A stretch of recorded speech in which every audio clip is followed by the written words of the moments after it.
Алла Романова передвигается в инвалидном кресле. Спуститься с 5-го этажа самостоятельно может только в лифте. С декабря подъемный механизм не работает. Чтобы выбраться из дома, вызывает службу 112. Я стараюсь не часто нагружать спасателей МЧС, стараюсь ездить в магазин за продуктами раз в неделю.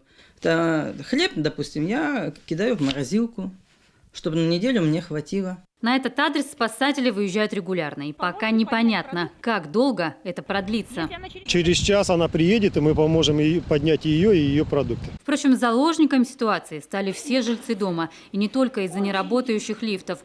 Председатель местного ТСЖ заключила договор на обслуживание дома с одной из управляющих компаний. Таким образом, лично отошла отдел. Тем временем у жильцов, которые исправно платили по квитанциям, почему-то накопились огромные долги перед ресурсниками. Задолженность только перед водоканалом без малого 14 миллионов.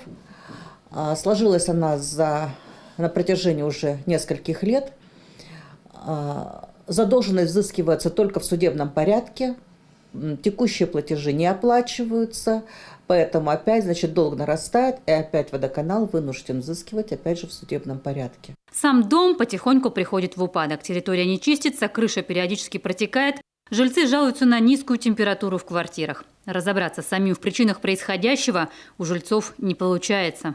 Наш председатель ТСЖ показывает на управляющую компанию.